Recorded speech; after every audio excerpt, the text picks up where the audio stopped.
Audio Jungle.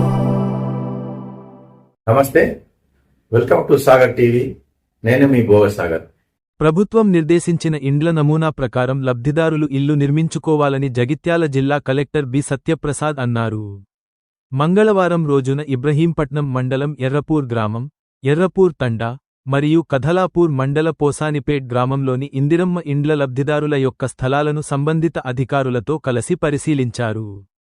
ఈ సందర్భంగా collector మాట్లాడుతూ ప్రభుత్వం నిర్ణయించిన నమూనా ప్రకారం ఇండ్లు నిర్మించుకోవాలని తెలిపారు. ఇందిరమ్మ ఇండ్ల లబ్ధిదారులు త్వరితగతిన ఇండ్ల నిర్మాణం ప్రక్రియను పూర్తి చేసుకోవాలని లబ్ధిదారులకు సూచించారు. ఇందిరమ్మ ఇల్లు ప్రారంభించిన వారికి మొదటి దశలో బేస్మెంట్ లెవెల్లో 1 లక్ష రూపాయలు, గోడల నిర్మాణం దశలో 1 లక్ష రూపాయలు, స్లాబ్ దశలో 2 లక్షల రూపాయలు, మిగతావి ఇండ్ల నిర్మాణం పూర్తి చేసుకుని కలర్ వేసిన తరువాత 1 లక్ష రూపాయలు ప్రభుత్వం నుండి కేటాయించబడుతుందని అన్నారు. గృహ నిర్మాణ మేస్త్రీలు, కార్మికులు సకాలంలో ఇండ్ల నిర్మాణానికి లబ్ధిదారులకు సహకారం అందించాలని తెలిపారు. గృహ నిర్మాణ ఇందిరమ్మ యాప్లో పొందుపరిచే విషయంలో సాంకేతిక సమస్యలు తలెత్తకుండా చూసుకోవాలని అధికారులకు ఆదేశించారు. కలెక్టర్ వెంట DPO Madan Mohan, DE housing Prasad, MRO, MPDO సంబంధిత అధికారులు పాల్గొన్నారు.